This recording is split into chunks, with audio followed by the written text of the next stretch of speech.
Hi, everyone. This is Jaime Alejandro with the Arts Calling podcast, bringing you conversations with independent creatives in the literary, visual, and performing arts. So, as you may have noticed, the Arts Calling Network has been a bit quiet this summer. So, dear listener, if you've been wondering where I've been, I just wanted to let you know all has been well. I just had to take a little break to sort out some matters offline and to restructure my creative life ever so slightly. While I love podcasting and overseeing the literary projects at the Coalition, one thing has become quite clear. I haven't devoted enough time to my own writing, and that has become quite troubling to me. So, moving forward, here's what I'm going to do. I've decided to adopt a seasonal model for the podcast and the Coalition. That means in the fall and spring, we will have new Arts Calling episodes as well as new issues of the Coalition Works Literary Journal. And then in the summer and winter, I will be able to focus on my plays, fiction, and audio production. Again, nothing serious. I just needed an opportunity to reflect and adjust. But in my little hiatus, I received some wonderful news. And I'm happy to share with you that I received a grant earlier this summer from the folks at Creative West, an organization serving artists in our region. They are amazing, and thanks to their funding and guidance, I found the clarity this summer to navigate this transition, and I cannot thank them enough for their support. And of course, I'd like to take a moment to thank you for stopping by, listening, and those who checked in over email, seeing if I was doing okay. I'm really grateful for your check-ins, and I'm just glad that we're able to continue this Arts Calling journey together. So with all that fanfare, let's get going. Today, I am delighted to be Arts Calling Camille U. Adams. Camille and I are catching up since our last call, and we are discussing How to Be Unmothered, her new memoir mapping the fault lines between mother and child. And with a poet's Homeric vision of her native Trinidad, Camille weaves the Caribbean islands' history of colonial violence with her own family's legacy of abandonment.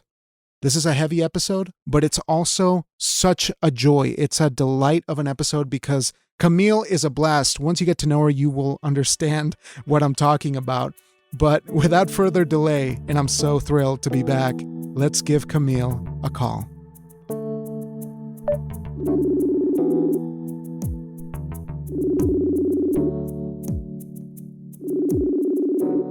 Hello, hello. Is anybody there? Hey! I can hear you now. Okay. All right. What was that?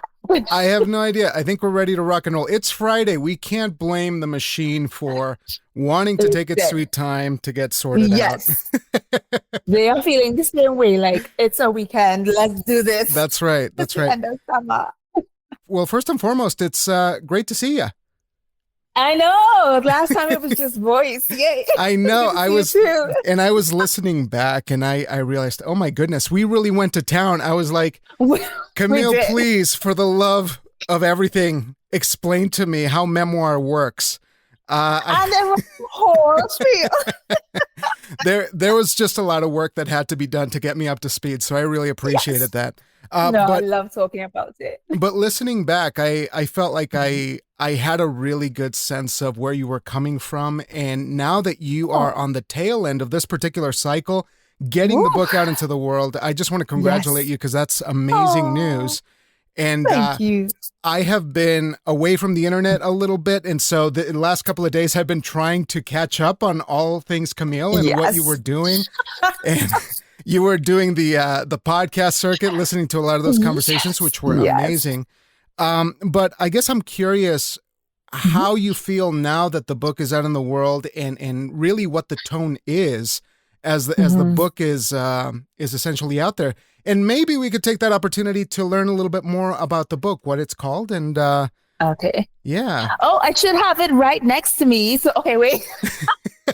Get me this video. Wait, give me 1 second. Let me get it so I can show you. Well, I'm only doing the audio, remember? So okay, no pressure. Okay. No pressure. Okay, no pressure. All right. Okay. So the book is How to Be Unmothered, a Trinidadian memoir. Today's Friday. My official pub date was this Tuesday, so it's not even been a week that it's out yet. Wow. In this memoir, I am charting Okay, so the narrator goes from 8 years old to 20 years old. And in this memoir, we're looking at my biological mother and the desertion, the abandonment that she visited upon me and her children, and tracing the matrilineal generations of abandonment within that, like the legacy of abandonment that I've inherited. Not well, yeah, that I've inherited, that I've been subjected to. So her mother, and we're going back throughout all generations. And so while we're tracing that, we're also looking at the colonial history of Trinidad. And so regarding mothering in terms like the mother country and the land, there's a lot of nature in there as well, and a lot of reverence for it, a lot of honoring of it. And the journey, the interior journey, is one of the narrator coming to a point of realization, understanding who this mother is. And so moving sort of from that measure of enmeshment into realization. And that happens over the course of several chapters, and each chapter has its own trajectory and charts its own journey. And so you will see the land is mapped quite a lot. So you're really posited firmly in Trinidad, and you see the nature, you get the flora, you get the fauna, you get the surrounding community, you get the family at large. So there's a lot going on. Each chapter is named after a Trinidadian tree because, well, for several reasons, because I want that honoring of nature, but it's also that incorporation. So the memoir is multifaceted, and it's written in poetic prose. It's poetry throughout, and so it's absolutely gorgeous.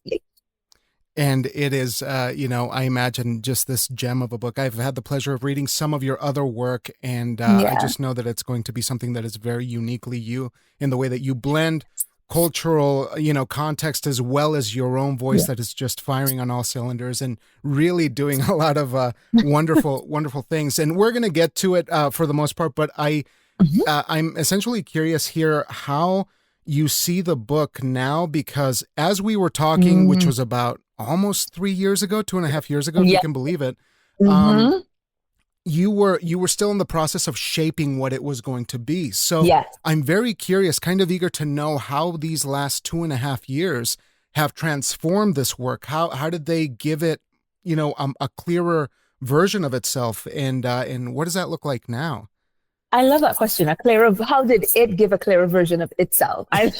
Because that totally respects the agency that the book has, and that I'm being informed of the book shape. Because when we spoke, I was still writing it in terms of compartmentalizing all of these essays. So I thought that it was going to be, I don't know why I thought that, because I am not like an essayist in that nonfiction-y way. It's creative nonfiction, right? Yeah. And so, but I thought it was going to be like these independent essays that when collated, you'd be able to see, to get like a full reveal of the mother. And so because I was embarking on this work and it seemed so momentous, I was like, oh my God, I can't delve into this thinking that I'm writing a book. Because coming from like being a poet, the idea of writing 300 pages with one narrative going throughout, I was like, wait, what? How is that going to be? How is that feasible?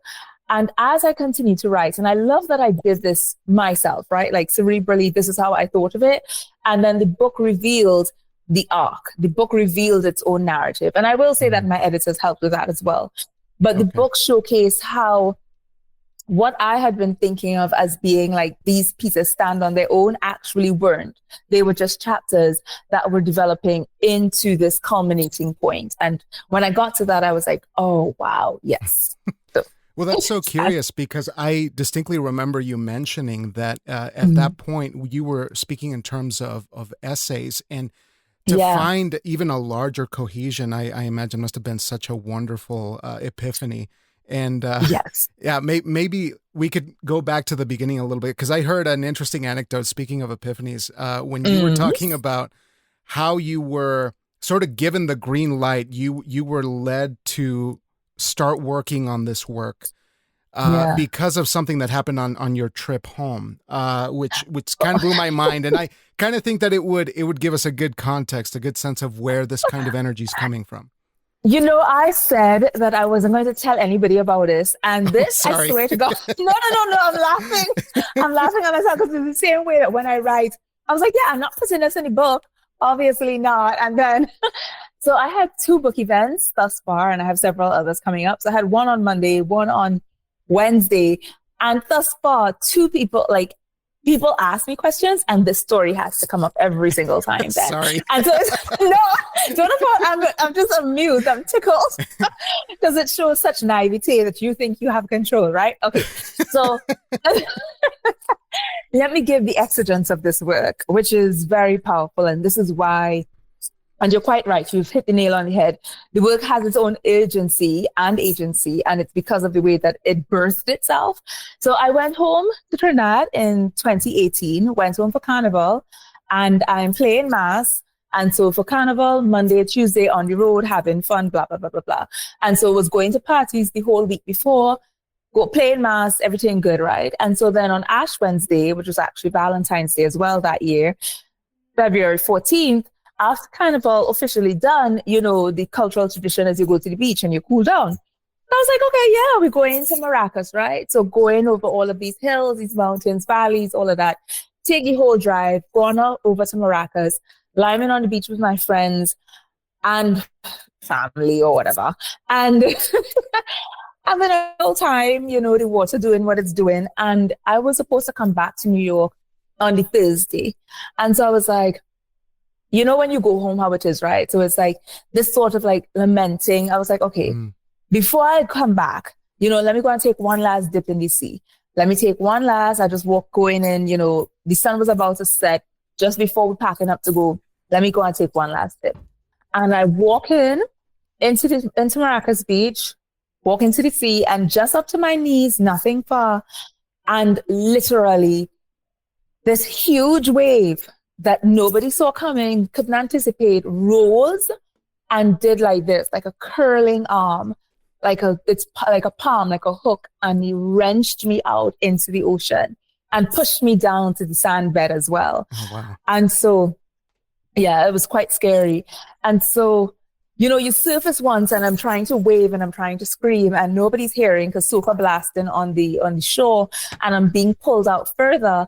And I'm like getting really frightened. And then I keep getting dunked. And as I'm starting to lose consciousness because I keep swallowing water, I'm being tumbled around like I'm in a machine cycle. And to no avail, I can't get my bearings and I start to lose consciousness. And I know that at this point it doesn't get easier to talk about this, that I am about to die. And because there's no more surfacing, time is running out. I can feel it in my body. There's no more struggle. I'm losing strength. And though being the atheist that I am at that point, you reach out like what memory, what blood knows, what you know. And I was like, ancestors, help me. And the reply to that was 2 things. 1, the water wants you. And 2, you didn't do your writing.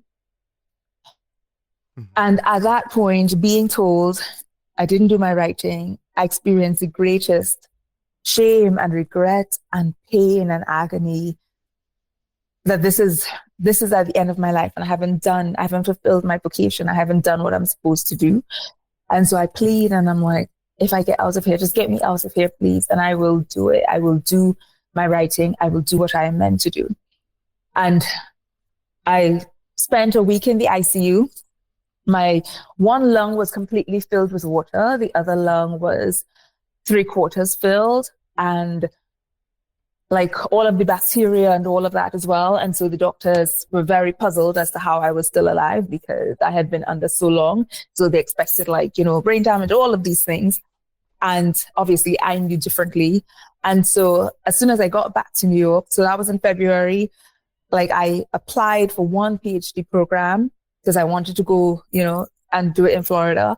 I applied for one. I did it in the beginning of fall, February 14th, the exact same day in 2019, I got the acceptance to FSU to do my creative writing doctoral degree. And that's why I moved to Florida, spent the years there. It was during the lockdown. And so I wrote this book, and I wrote it essentially writing for my life, because that's what it was, writing for posterity, writing knowing that this is something I have to do, it has a greater purpose than me. and that it's bigger. And that's also why I wasn't in any way moved by critique that I would receive, because I was like, it doesn't matter if you get it.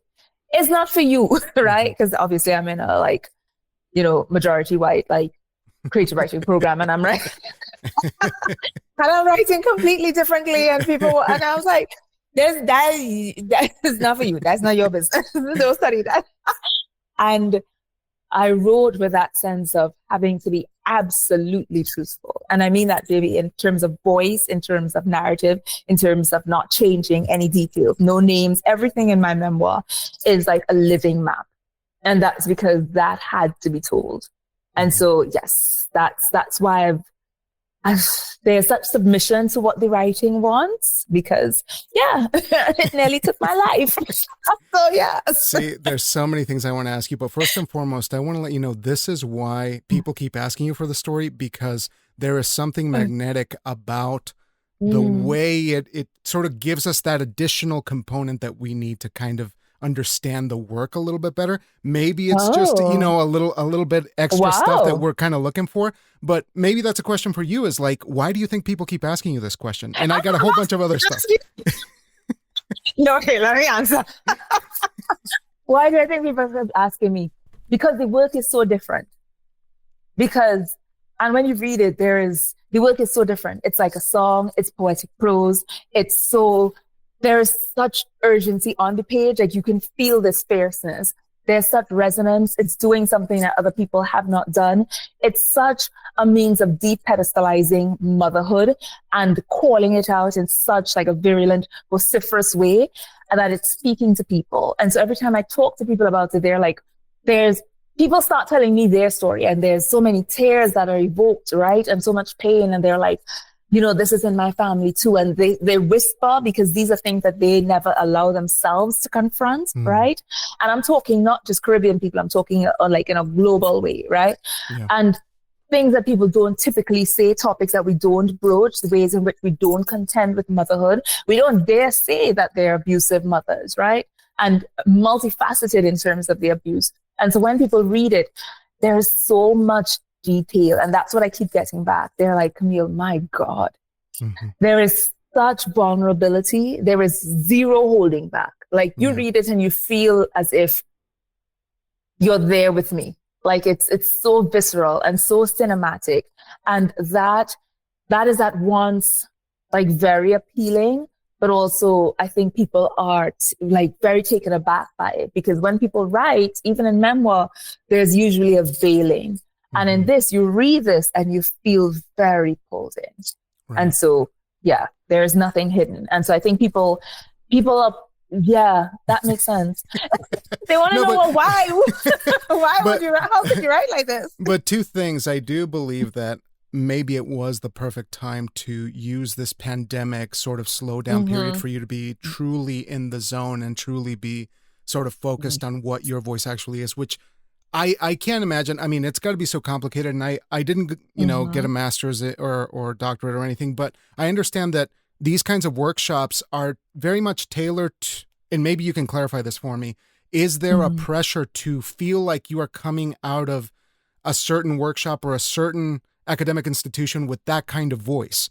Yes. With that kind of, I guess a familiarity, in terms of what you sound like on paper. Yes, and there's this sort of like homogenous voice, and there is, no, you're quite right? Like, it's like the Iowa writer's voice, right? Like people, once you've gone through an MFA, there is a voice that is adopted.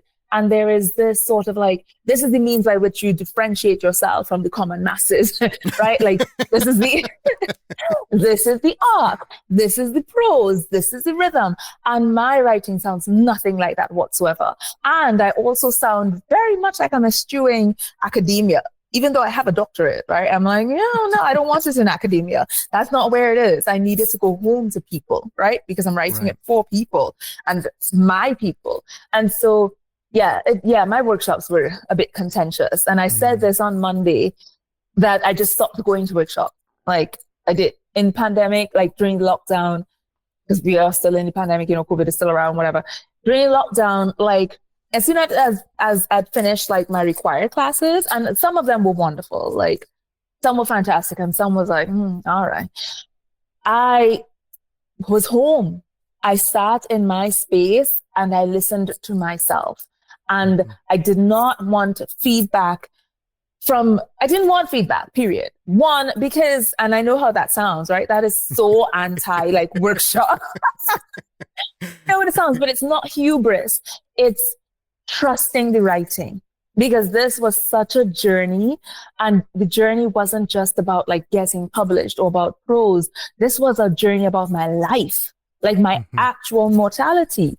And so therefore, if it wasn't about like just, oh, you want to sound in this particular way, so these people could recommend you to this, but no, then I have to listen to what the writing wants to do, because I'm beholden to it. If it has such power in my life that it can create this massive disruption, then yeah, I'm going to listen. I'm going to be the portal and listen to what it is actually saying. But also because the work is so visceral, because I'm going back and I'm retelling and showcasing such depths of trauma, I had to be in a space where I'm comfortable. I had to be in a space where there's safety, where there isn't me being open to scorn or to shame or to analysis by people who would either be trauma tourists or just like voyeurs or know nothing about what I'm talking about. I couldn't do that, right? Like that soft underbelly needed to just be within the cocoon and write in that particular way until it was ready for the world. Right. And you make some really striking points here, and especially in terms of how difficult the task is to uncover that which we have grown accustomed to, like the deification of motherhood, or the paradises that a lot of, contemporary people see in other communities, right? Like all of this coming together. For the listener, there's an expressive moment of acknowledgement here. But I think that at a certain point, though, was there a hesitation that you were going to a place that would deter somebody? Like, what was the compass that you kept coming back to that prevented you, or at least allowed you to find a balance within that? Because I imagine that you're still looking for a kind of balance about how you're processing it, rather than just being absolute rage to the nth degree, or expression without form. Is there anything like that you feel like maybe you went too far, or how do you kind of rein that in? Okay. Ooh, dense question. Okay. So one,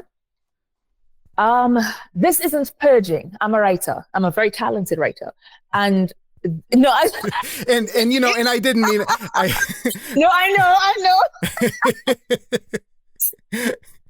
This is okay. My favorite thing you did, I just got to go back to this. When I watched the release video, my favorite thing ever is an author going at the very beginning going, I'd like to thank ...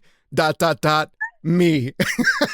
Like that was like one of my favorite things ever. And I just want to give you a shout out for that, because I love, this is what I love about how you present your work and how you embody this passion for the work that you do, and you honor it. And that's the reason I'm bringing this stuff up, is because I truly respect that there is complete ownership to the voice. Yes. And like, I guess it only comes from a place of hesitation, say for me, to investigate it in that way, where it's more like, oh, have I gone too far? Has it become tasteless? Or, that sort of question rather than, No, I don't.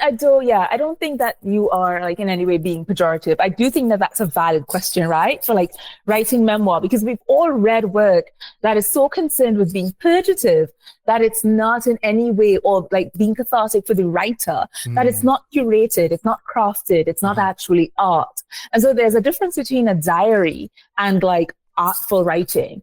And that, like,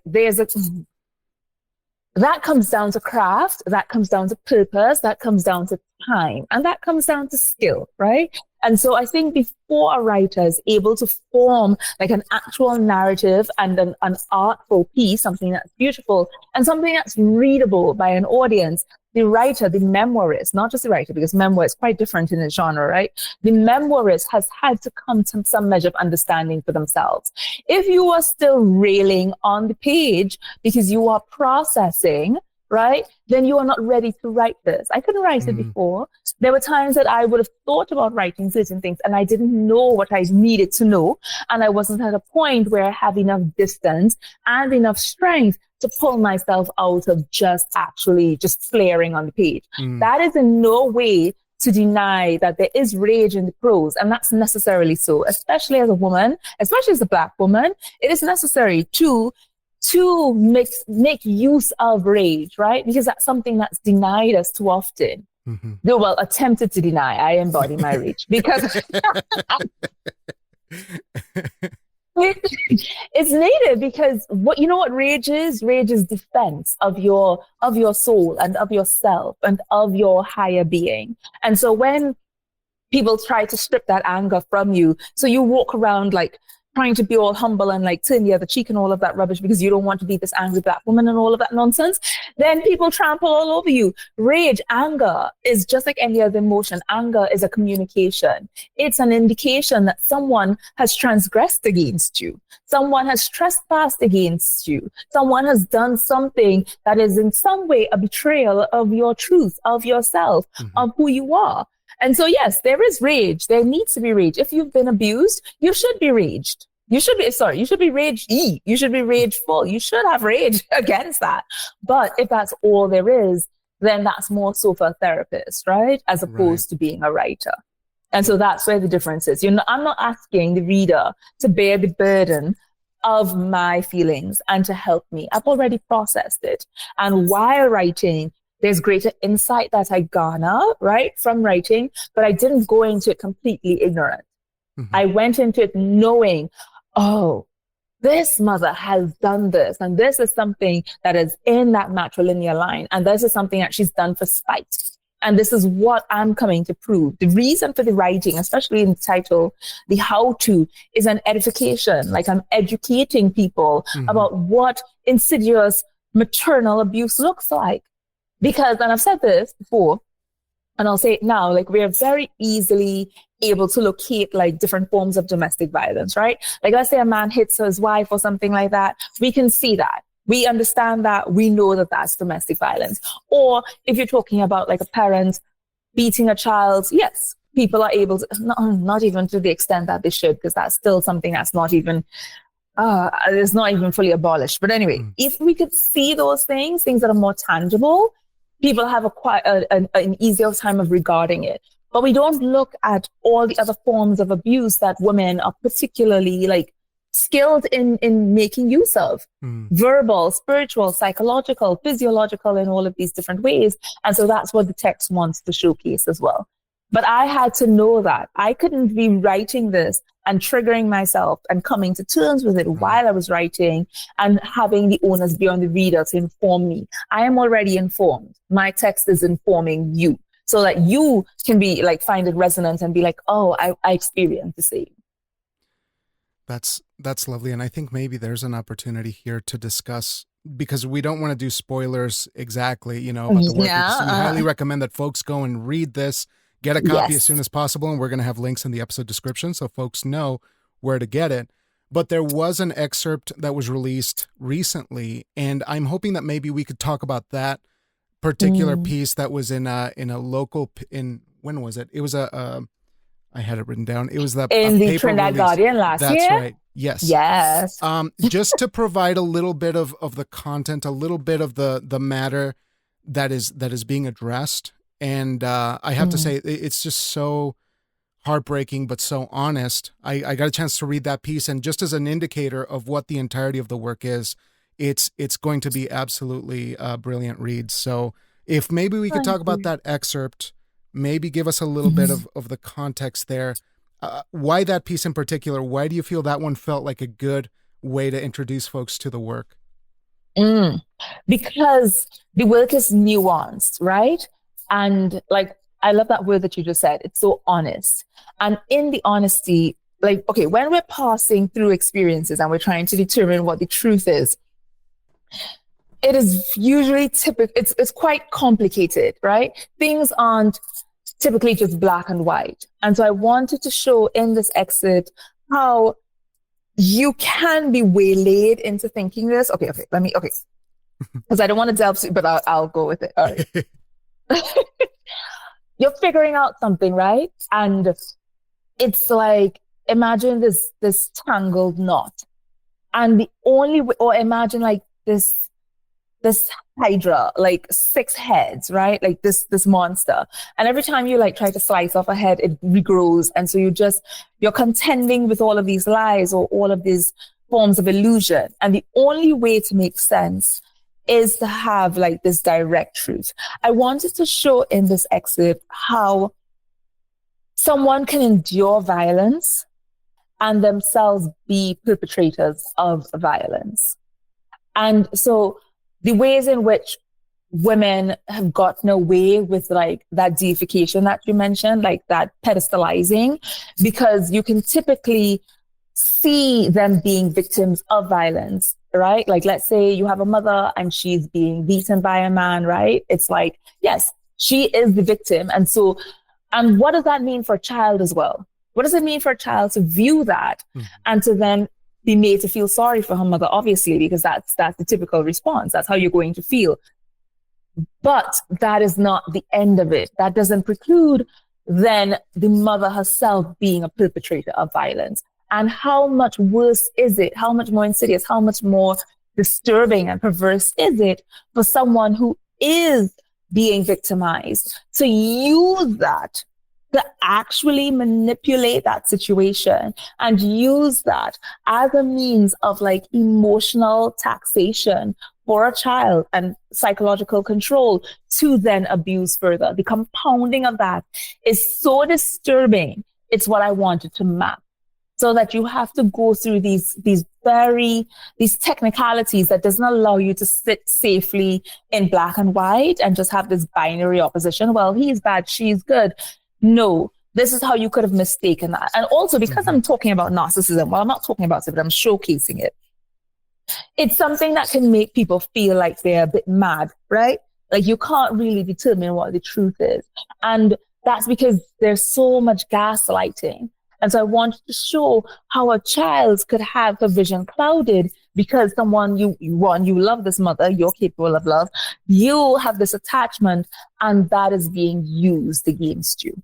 So what does it mean to go from having this opacity, this opaqueness, right? That's this blanketing of your mind because you're being made to view your mother in a particular way and not realizing how she's pulling strings in order to get you to have that parental alienation, to be enmeshed with her, to be parentified, to have that covert incest, to have all of this form of abuse that's being enacted. And as you mentioned, the element of time as a factor here, to be able to untangle all of these things, to be able to really start sifting properly and realize that there might be a pathway to some kind of reason that belongs to you, right? That truly belongs to the person. How do you, I don't want to call it escaping narrative, but how do you find solid ground? And where does community and culture play a part? If it does anyway, because the conversation, or at least part of it in the work, is sort of not, stepping back from family if it is harmful to you, if it is destructive. But there are gaps. There are, we've had this conversation about home, and it was so moving to me because there is a component there that there is room for other things to come and fill in. So can you talk about culture and community? How does that come in? Not as a replacement, but perhaps as a way to give you some solid ground. That's lovely. And this is a Trinidadian memoir, right? And I located really strongly in the country, in the culture, in the people, because I want to show, and in the nature, I want to show that as I don't want to say the surrogate, but as a form of mothering, right? Like, so there is this estrangement and this divorcing necessarily so, and it's a progressive thing, right? I mean, you're talking to me, the adult now, and you know that I am estranged from these people. And I want to show that while, and again, this is very nuanced thing. It doesn't mean severing everything. So your mother, like, you've grown up in this particular house, in this particular culture and all of that. Estrangement doesn't mean severing yourself from all the other forms, all the other inheritances that are yours. Trinidad is mine. My culture is mine. My country, my land, my nature is mine. Divorcing my mother, removing myself from her entanglement, that is something that's healthy, but it does not mean cutting off everything. Like, don't cut off your nose to spite your face, right? So I will go back to Trinidad. I just don't go around those people. You understand what I mean? Yeah. I maintain my culture very strongly because it's mine. That's where I was born. That's where I grew up. And I am showcasing that even while I have this, and it's very important to me to show, that's why I'm also so vulnerable for several reasons. But you're looking at me now and you know that I have this, whatever characteristics, that you can't just reduce me to the abuse that I endured from these people. Do you understand what I mean? Yeah. And so that means that I have been enriched by so many other things as well. And all of that by the music, by the food, by the language, by all of these things that are mine. And so you don't lose everything, because I think that's a lot of people's fear.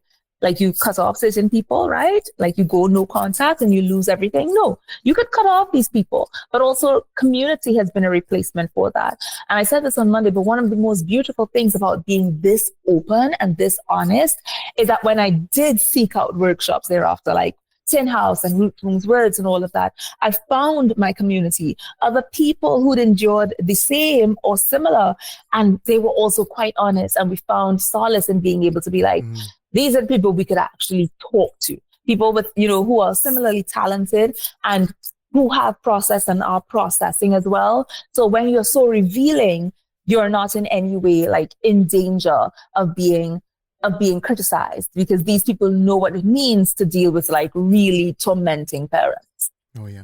Yeah. Man, Yeah. that is so powerful. And I was going to ask you, because I remember seeing this post that you were actually going to do the audiobook to it. Yes, I did. And I got really, really excited because I remember telling you, it's like, I can't wait to listen to you actually read it, because there is such a vulnerability that comes through in your writing, but taking it to that other level. I'm actually going to go and seek out that audiobook because I'm really excited. I think maybe you could elaborate a little bit about how you are taking this work off the page. And I know you did this. I don't know if you consider it like a proper performance, or, maybe I'm like, yes, okay, it all was. right. So we're kind of on the same term there. Because I do think that's such a great opportunity to elevate the work and imbue it with the kind of embodiment that you wanted to give it. Because I kind of remember you saying something to that effect, where like, can you not necessarily de-academize it? We're gonna invent lexicon. Yes. sorry. Academicalize.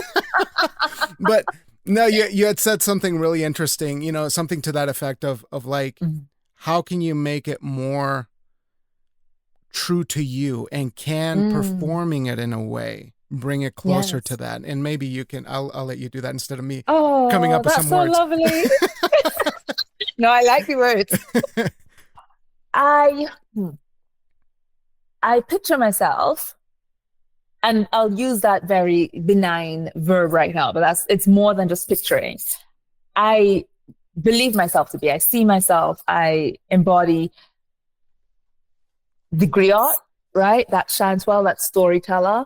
And so for me, this work is so oral. The way that I see this work is like me sitting in a village square and me teaching through it, right? Like I'm teaching you the history. I'm teaching you the sociology. I'm definitely teaching you the psychology.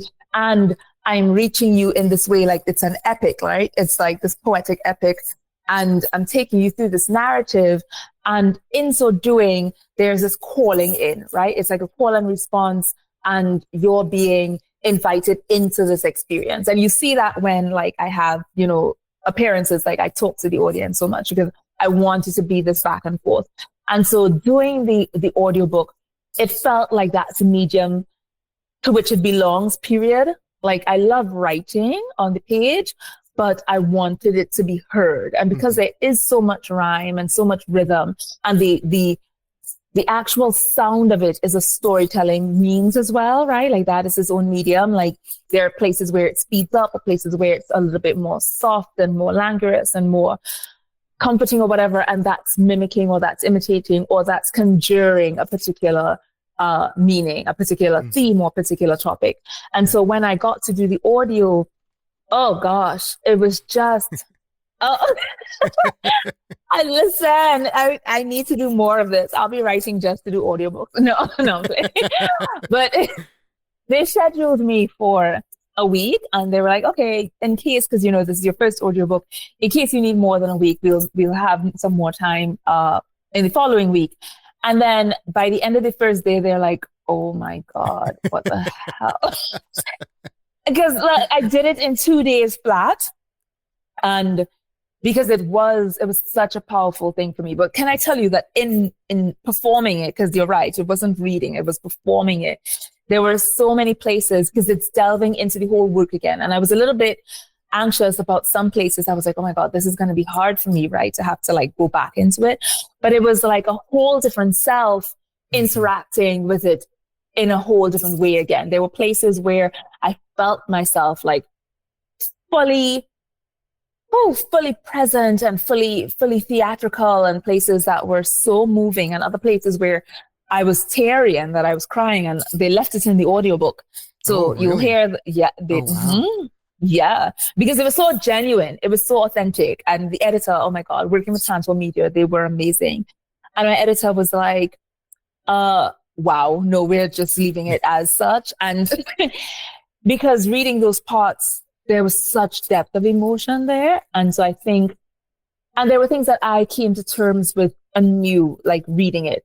I had to be confronted with like narrative elements that I just didn't know, or things that I particularly enjoyed. And I was like, oh yeah, this is very enriching. And so it was a means of delving into the work in a whole different way. Like I talk about when I write, like I have to go home, I have to go back to that house, I have to go into the body, I have to go in, you know, to that tree, I have to go to those places. With the audiobook, it was like that as well, in a really deep dive way, because it was hours and hours, right? And so I was just totally immersed in the story and in the booth. And I was like, oh, wow. Yeah.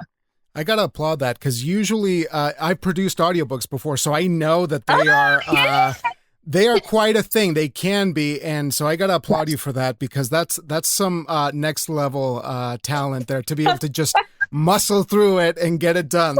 But you were in the zone, as you were saying. You were completely embodying the message and the narrative. But as we're winding down here, I just got a couple more questions for you, to be mindful of your time. But we can't deny that there is a tremendous pressure on authors to get out there and hustle and sell their work. Yeah. And I hate the word hustle. I hate, but sort it's of true. those aspects. But yeah, there's a tremendous reality here that we have to contend with. So how have you been navigating that, especially right now, since it's fresh this week? It just released on Monday. What did that plan look like? How were you sort of creating some kind of strategy to make sure that it worked without you feeling like you were completely selling out, quote unquote? That's an old millennial Gen X term. So I'm sorry, but we'll keep out. It selling out. Yes. What are you talking about? Yeah, this is capitalism. I know. We're all selling out. Oh God, and stage capitalism. Yeah, Lord, yeah. That is a really, really, really good question, and it has been. It's been a process, and it's an ongoing process. So, oh God. Okay, let me see, because I'm thinking about how honest to be. Okay, so I've not published with like a big five, right? So it's not like, Penguin or something like that. And even with those houses, like different people get different marketing budgets. So my marketing budget is not like, like you would see for some big author who is like frontlining Barnes and Noble or whatever. And so a lot of it has come down to, social media and community and all of that, which in of itself can be exhausting. Like I saw a post the other day, and I keep re-quoting it because I just love it, where it was sort of like this meme where it's like everything is LinkedIn, right? Like, like Instagram is a LinkedIn for creatives, and TikTok is a LinkedIn for Gen Z or Gen, whatever Gen that is. And Facebook is, and I was like, oh my God, this is real. Like, this is real. Because this is what we do. Like, it's a form of connection, but it's also you're selling. And so this is where I am. If you talk to me in a couple years from now, we'll see if I have a different perspective. But this is where I am. Where I am is I want to be as honest as I can be. I wrote this book charting my own path. It's like that beautiful Lucille Clifton poem, who else did I see to be besides blah, blah, blah, blah, blah, right? Where it's like you have to create your own path. And in writing the book, I created my own path.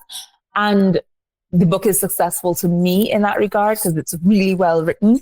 And I think in putting it out, I want a different verb. In reaching it out to the community, I want to chart my own authentic path with that as well. And that's how I would not feel like I'm selling out. So for me, what that looks like is posting on social media, which is exhausting, yes, but making sure that people see the journey of the book, that it's not just go buy it, but that you get to participate with me in the joy of celebrating that I did this. And like even on Tuesday, like I posted something really honest. It really resonated with some people. A couple of people were like, and I was like, nobody asked you nothing. But where it was my pub day, and I was like, okay, I'm celebrating, but my body is also experiencing like this really massive impact. Like my body couldn't stop shaking on Tuesday. And that's because it couldn't, like, and it was beyond my control. I did not anticipate that at all. Like I thought I would just go, strutting about Manhattan on my pub day, which I love a good strut. But my body kept shaking because, Jamie, I wrote this in lockdown. I wrote this by myself, and I just kept telling myself, just get to this point. And the body has memory, and it would not let me forget the triumph that this was for me, so that I didn't just turn my book into this publicity product. And so I want to remember that. So the way that I am going about selling it is through the writing. I'm a writer. I don't want to turn into a content creator.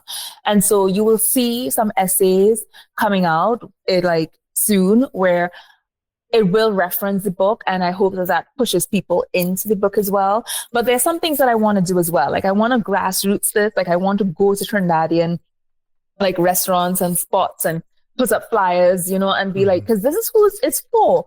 I don't want it to just be, again, like, we're taking this out of academia and just like a certain echelon. Like I want the people for whom this is written to see it. And so that's where I am, like doing the book readings, doing the book launches, doing the bookstore events, going into the community, right? Like writing the essays, going to book festivals. Like I'm going to be doing a couple things with Brooklyn Book Festival. I had that event with Brooklyn Caribbean Lit Festival, and like some other things coming up, like Fall for the Book in Washington, and then Miami in November. And so all of these ways where for me, the importance, because what I want? What I really want? I don't want this to turn into, oh, I need to get it on this and this and that, and I forget the impact of it, because this is my life. Right? Like I'm handing you a whole slice of nakedness. Yeah. And so I don't want it to just be, hey, so in any way become this reductive, just this product. And so I want to be, okay. Oh God. Okay. Let me tell the truth. Because that was the truth, but let me tell the truth. The deeper truth. Let's go. The deeper truth. So when it was about to like, just before it was about to come out, I had started working more so on book 2. And then I started getting a little anxious. Like my body is such a somatic indicator of where I am. And I was like having this anxiety, and I was talking to a friend, and she was like, maybe you should just put down book 2 for now. And I was like, yeah, although book 2 is doing its own thing, but I was starting to think of it in this really like, driven way. And I was like, no, that's not how your writing is. And then I stopped, and I had this really deep moment of insight where it was like, this is your book, baby, right? Like, do you have children? Yeah. Okay. Well, I don't have children. Oh, you have one? Okay. And I will not have children. So my book is my child for several reasons. Totally acceptable, by the way. Totally. Yes. Yeah. There's a lot of similarity, a lot of even ground, equal footing there for sure. And I was like, I do not want to unmother my baby by being one, so anxious to get to the next product, or by losing the tenderness that this book, this work, this baby, this coddled reproduction is worthy of and is requiring. And so there's a tenderness with which I wrote, and there's a tenderness with which I will bring it to the world. And so just even in this 1 week, like people have come to me and they've, gotten their book signed, and they have told me how much like just the excerpt that I read or just the topic or whatever has meant to them. That's really powerful. And I know the book will have its momentum in that way. I'm not just saying it on faith, but I'm saying it in terms of being a good mother to this book into the world, if that makes sense. Absolutely. Yeah. I think it's it's a valiant thing to do, and to accept kind of where you're at and realize, what, this is what needs my complete attention. And as a parent, I will say that there are many things that have to go by the wayside when your child needs attention. So I completely understand that. But lastly here, and I got to thank you for all of these amazing insights and a closer look at the work, How to Be Unmothered, which is already available. So I hope folks check it out. Yes. I do want to ask you one thing. Since we last spoke, I've tried to steer conversations, at least at the end of the episode, to something a little bit closer to sustainability. I'm very curious about that now, because as we know, the world is on fire. There's cataclysm everywhere, and we are all living in fear for the most part. The beatings will continue until morale improves, kind of situations. So I'm deeply interested in how you reconcile this undying need to create, to bring your work into the world while everything is in ashes and flames. And what are the things that sustain you and nourish you these days, so that you can continue to do the incredible work you're doing? Oh, that's a really good question. And I will answer that question as a Trinidadian woman. Very, very much so. One, okay, go with me, right? The world is on fire, particularly for Americans. All right? Like people who are newly discovering fascism, newly discovering dictatorship and authoritarian in that regime. And I'm going to sound a little bit glib, although I don't mean it glibly, but welcome. Welcome. Well, I love this because it's my terribly myopic stance, but I think it's necessary though, because I think if we frame it any other way, that like, oh, it's okay. That's could also yield other types of conversations. But I think like that resilience to continue, right? Mm-hmm. You're kind of built into it. Yes, sugar. We have been doing this. There's a meme that goes around. I'm just going to share this one, then I'll be quiet. But there's this amazing meme that said, okay, so the second Great Depression is coming to the United States, and the people who ate like this will be okay. And it was literally what I had when I was a kid, which is like beans, tortillas, and rice. And I was like, we're good. Thank you. I'm going to be okay. Like I'm going to be fine. But I know a lot of people are freaking out about the recession. So, exactly. I totally get where you're coming from. Oh, y'all want me to like be running around with a chicken with my head off because you just discovered like inequality and inequity? Oh, damn. Oh, no. Please, I'm an immigrant in this country. I'm a Black woman. Talk to me about colonialism. Talk to me about enslavement. Talk to me about like, please. No. So one, I am, and I don't even say this in like a whole like social media TikTok, joyous resistance way, but should I good? I good because in my own life, right? And it's like, this has been something that's been ongoing. In my ancestry, we have survived this and we will continue to survive this. Y'all didn't want to listen to Black women all along, so now everybody's suffering, but don't expect... I'm not making light of it, but it's like people want you to take like Tylenol for their headache. Like you're now discovering because, you're not able to have this or able to do that. But where were you for all the other people who've been disenfranchised, for all of the other systemic injustices? So one, that's where I am with that. Two, I also know how we have survived. And so while Americans are newly coming to terms with, oh my God, like liberal arts versus AI and STEM and all of that nonsense, my ancestors, my people, my culture, contemporary and past, know the power of storytelling. And that is in our carnival, that is in our costuming, that is in our masks, that is in our masquerade, that is in our songs, that's in our oral culture. We know that this is how we pass on truth. We know that this is how we fortify ourselves. We know that this is how we are taught and this is where knowledge lies. And so while people are now like reckoning, and they're still doing it in this dichotomous way, like still invested in this idea of like these institutions, we have been creating and defying outside of institutions for as long as we have, for how many millennia? We don't rely on this. The purpose of the story, the purpose of the narrative is to pass on and to teach and to maintain that sort of heritage. It's not about like sitting in Ivy League, like insular societies. That's not our thing. That's never my thing. And so for me, it is absolutely necessary to tell these stories. That's how you resist demagogues in the first place. This is how we have overthrown enslavers and colonizers and how we will do it again. So while America wrestles with like figuring things out, I will, and job less for that. My people and I will continue to tell the stories, and generations from now, they will discover the power in stories. That's where it always has been. This is who we are. And so for me, I am sustained personally, I'm sustained by just like watching because I am very sociologically inclined. But let me tell you two things that I do.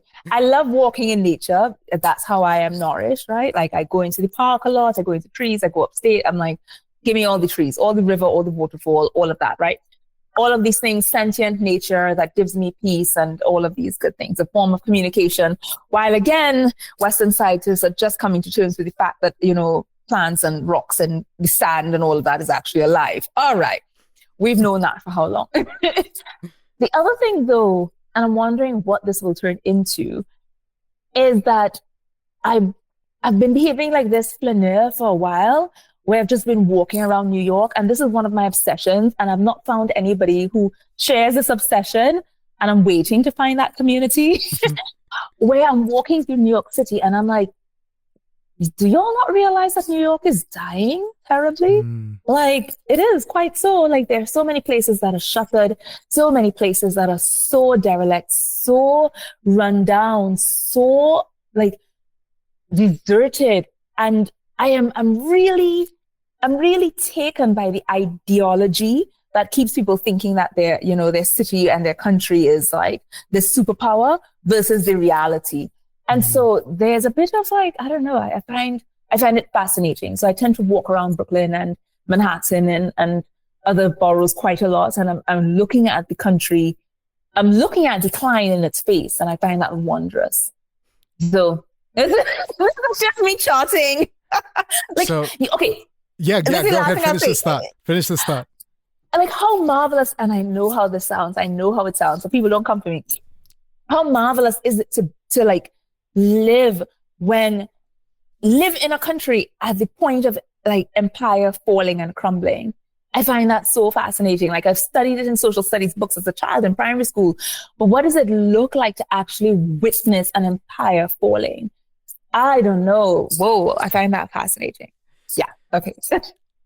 I can't thank you enough for this. I feel like you have been the conversation that I needed to have for a little while, given that, you're my first interview back after a little hiatus that I took. So I'm very, very glad that I started with you. Because not only, I know you had a busy week, so I'm very grateful that you took the time to do this, but I'm also grateful for this absolute vulnerability and such like masterful care for your voice and all these beautiful considerations that you've taken to create something that I can't wait to read. I think it's going to be awesome, and I can't wait to listen to it. So again, thank you for taking the time to do this, and I love your work, and I wish you all the best. So, hey, when the next one comes along, let me know. The next one, yes. We just gotta I'm going to ask you about it. Yeah.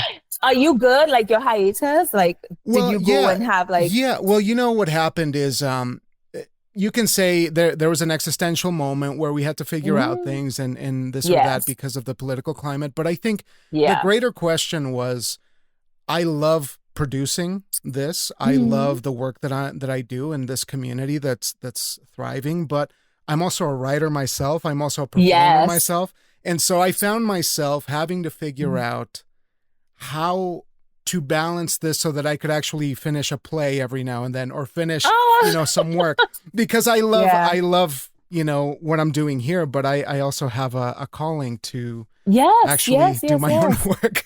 So As that's, you should. so that's what's going on is there's a degree of seasonality and more intentionality. So that's kind of where that's I was good. at. So, I applaud that totally. Yes. But Camille, thank you so much. And I wish you the best. Congratulations on this. And I hope we get to catch up again down the road. So I'll be cheerleading you. It was a pleasure talking to you. All right. You take care.